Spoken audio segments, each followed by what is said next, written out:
career path, tips, and strategy for job interviews. Today, we are here with Professor Sean Sands. He is a professor of marketing and department chair for management and marketing at Swinburne University of Technology. He is also the associate editor for the International Journal of Advertising, as well as Journal of Advertising Research.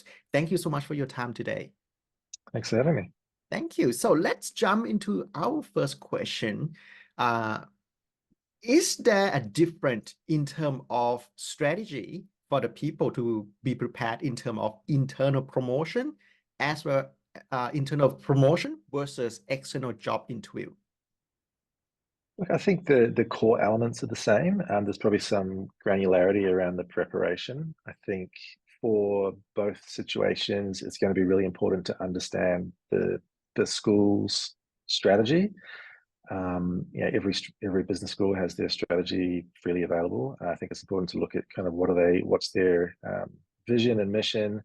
What are they trying to achieve in terms of research? Where are they trying to position themselves? What are their core research areas? Who are the people that are involved in the school? What kind of research are they doing? Obviously, you don't have that much information about that if you're applying to a new school. You might not know the people that well versus if you're already in the school. So I think it's still important to kind of position how you're going to contribute through that department to that school, to their vision, to their mission, to whether the research clusters, the research groups, the individuals that are already in the school, what value can you add? So I think those are really important elements to kind of bring in. Then I think it's thinking about things like what kind of innovations can you bring to the role, whether it be your teaching innovations, research engagement, whatever it might be. Kind of think about industry engagement. So that for me would be the core things to kind of take stock of at the beginning. Yes. Thank you so much for that. Some of the tips there. I think one of very interesting that you mentioned, how do you contribute? How do you fit in? It's not just about you being very good and you will fit in. Sometimes, being, let's say, have many papers doesn't mean can fit into the organization, because the organization might after something else or a bit of something. So that is a very good thing. So we have to understand, just like when we do, say, consumer behavior or consumer research, we have to understand customer needs and want. In this case, we need to understand the organization needs and want and their strategy. And a lot of the time we can find on their recruitment booklet as well. A while ago, Sean, we did have a chat about internal interview, and you did mention that normally the university will, for the internal promotion, they will count from the last time that you get promoted, the performance. But how about, let's say, if I were to go to interview, say, at Swinburne University, do you see my performance from my last promotion, or do you see the overall package? I think it's more the overall package, but I think that there'll be kind of clues as well, cues that you'll look for, like when was the person last promoted, what have they done since that time. But more generally, it's the total package of what they've achieved and how you think, as you said, how can they add to your whether it be culture, research culture, teaching environment, and so on. Yes. Okay. So in that case, some of the element could be easier from the internal promotion because they look at the overall package, but we also have to see whether how can you fit into the selection criteria and what the school is hoping for as well. All right, I think that is interesting. So let's build on in terms of the job interview with the when you get external candidates and all that. So what would be, say, 3 tips that you could give to people so that they can prepare for a job interview? Yeah, I think firstly, it's really important to understand where you're going or where you're applying for. So do your research, as we said previously, understand the research groups they have, the kinds of research, the people. Do they do mostly qualitative, quantitative, what kind of methods? Think about that and how you might fit in. But I think also in terms of a very basic kind of thing to think about is prepare some questions. At the end of every interview, you're going to get to a point where the panel is going to say, do you have any questions for us? And sitting on interview panels, it's surprising how often there's just like silence, or the candidate's just like, no, I'm done. So I think it's kind of the panel's almost interested to see what questions you have of them, because I think it puts a bit of, it shines a light on how they've thought about the role, how they've thought about how they could add, how the kind of interest or passion in the job as well. So I think that would be my second tip. My third tip, I think, is probably just around, when you're in the interview itself. I think it's easy. People get quite nervous. I think take a deep breath. Quite often I see candidates that maybe they're getting into the question and they might have lost track of what the question was they were answered, or they might think they can't answer it. So the solution is just to talk as much as possible about absolutely anything they can think about. I think it's okay to kind of take a step back and just ask them to re-clarify the question, or to know when it's time to kind of cut yourself off as well. So I think just be aware of your own interview style and maybe how you're handling stress and pressure, and how you might be either rambling or going off topic. Yeah, that is a very good tips, especially you touch on prepared some meaningful question to ask after the interview or during the interview. So to show that you are excited for this opportunity, your commitment, or you show that you have done some research about the school and or that show your interest. And you touch a point that if you're not sure about the question that say you ask, we should step back and then slow down and ask them to clarify, okay, what should be the correct answer, and we should know when to stop talking. I see. Yep, exactly. All right. Yes. Yeah. So which move to the next point that I have, like apart from these two big tips already that you gave, do you have any other strategy or a must do during the job interview? Look, I think there's probably a bit of a difference in terms of whether you're interviewing online or in person as well. I would say mostly the first round of interviews are online these days. I think people became very used to online meetings and interviews during COVID, and that's probably something that stuck around. If you get to a second interview, you might, go to the location. So probably there's just some, think about how your presentation, your kind of body language is going to be a little bit less impactful or important if you're in an online environment as opposed to in a physical room. So just prepare in terms of your delivery context. Yes. All right. All right.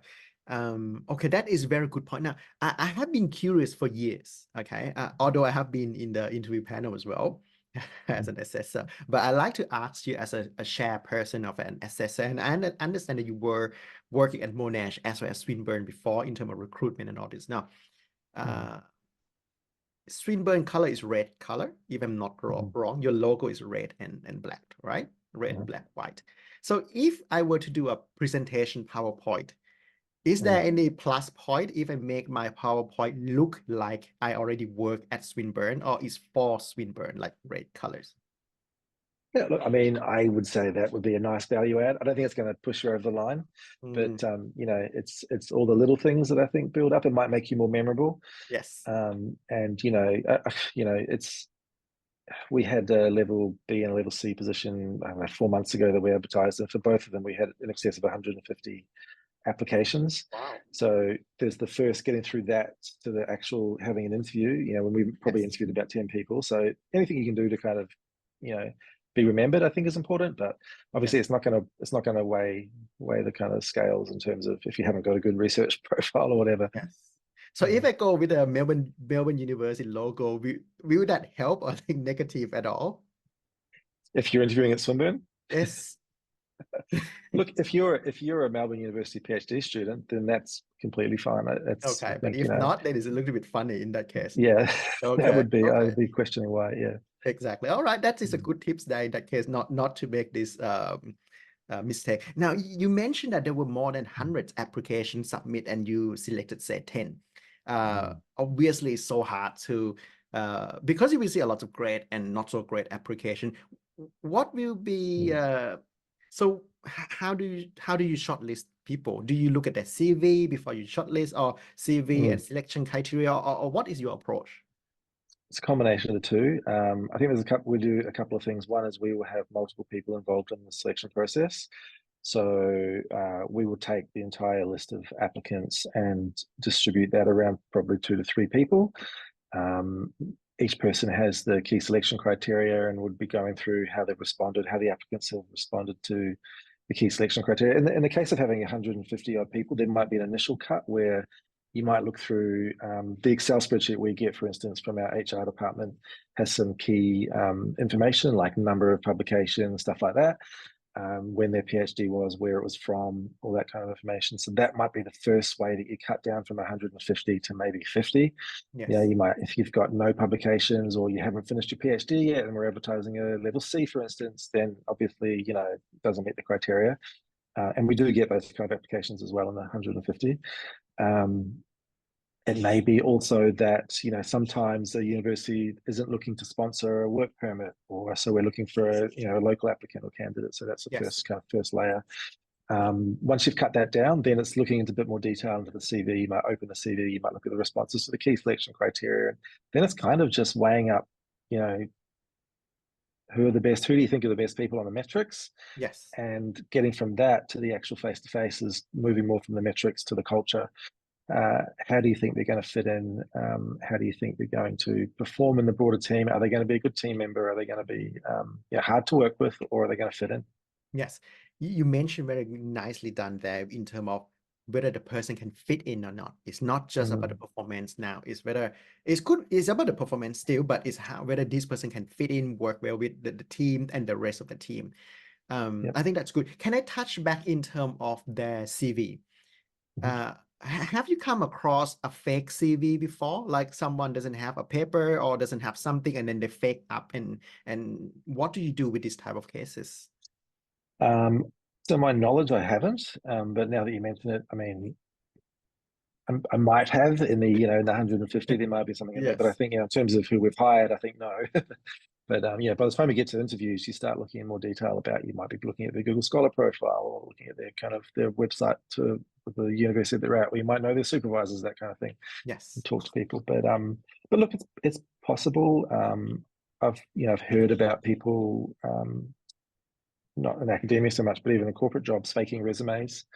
I haven't seen it, but yeah, I wouldn't say it's not Sure, impossible. sure. And from time to time, do you also go and look at their, say, social media web page like LinkedIn or like Google Scholar, something like that as well? Yeah, definitely looking at Google Scholar, LinkedIn. I've never looked at like Instagram or anything like that, but Of course, yes, there's a chance too that if someone, it's a pretty small community, so if someone was it is. applying for a job, I might already be a connection on social media, so you might already have that background. Sure, sure. Yes. So let's be asked, moving to the next question. So let's say if I were a PhD student, do you think when is a good time for me to start applying for a job? Like, should I be in year 1, 2, year 3, or when I finish my PhD? I think definitely before you finish. I think it's something to be thinking about in probably your final year. I Yes. think there's some things you can be doing. I think attending conferences and networking as much as possible is great. Just reaching out and making connections with people, I think, is also important. They might be through your supervisor's broader network, or just people, as I said, you've met at conferences, or just people that you have an interest in either working with or their research. So I think build the connections where you can, and definitely be thinking about applying in that final year, so that Yes. you don't get to, I think the closer you get to submitting, and you probably, you want to be having done some interviews, you're probably going to do interviews and not get through. But I think there's a good process to get into in just terms of writing cover letters, writing responses to key selection criteria, tailoring those for different jobs, so that process I think is important, and that kind of 12 months out from your completion. Yes, I totally agree with you. It's make people stronger and understand things even more. You did mention about attending conference, so I just want to touch on that. A lot of conference like AMA, EMAC, or NSMAC, they do have like a doctor colloquium there where the PhD can go and then they meet some mentors and all that. And they do also have like a, say, a volunteer package for, say, NSMAC to join the main conference as like a volunteer. So Yep. you, as a PhD student, they are like free to go for like three Mm. days, depend on which year. But last year it was like this, so everybody had to check on that point. So Yep. Sean, do you think that if I were a PhD student and even meet some people, head of department and all that at the conference, is it a good idea for me, say, if I were a PhD student, is it a good idea for me to go and say hello and hi to some potential head of department so that he or she get to know me first, and it might help or make me understand the university a little bit more when I were to apply a job there? I think so. Yeah, I think definitely. And I had, I was at the doctoral colloquium last year at ANZMAC and spoke to a lot of people about, what they're doing, their PhDs, what their interests were beyond study and so on. So I think be open to have those conversations. I think there's obviously, a line where you probably wouldn't want to be, emailing them every day for 6 months or something, but, definitely open the line of communication, make yourself known. Yes. Um, I think it's all about networking.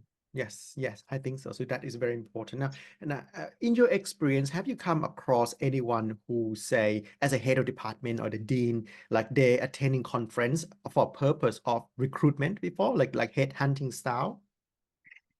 Yeah, definitely. I think particularly, I think whether it be the ANZMAC conference or the doctoral colloquium, I think whenever I know in my situation, if we have jobs available, or automatically thinking who could we approach to apply, who could we, do we want to go and see some people present at ANZMAC and talk to them at that in that setting and ask them to apply. So I think it's definitely that definitely happens. Sure, sure. All right. Do you have any last tips that you might want to give to people who are looking for to apply for a job, not at your university, but in general? Look, I think be open to failure. I think that it's whether you're going for promotion or applying for new jobs, it's you're not going to get it every time. So I think try and learn from the times that you aren't successful, and understand what you can improve, whether it be your cover letter, whether it be your interview style, whether it be building a better portfolio, whatever it is. Just try and think, how can I improve for the future? So try and learn from all failure. Yes, and also don't burn the bridge as well, because the community is so small, and if possible, you can Yeah, even use that as a collaboration for the future, knowing each other and all that as well.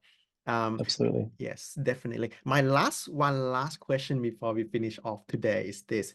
Once again, if you could go back in time as a Mm. young academic or PhD student, say, let you choose, what will be the one piece of advice you want to give it to your younger self in terms of looking for a job or job Mm. interview?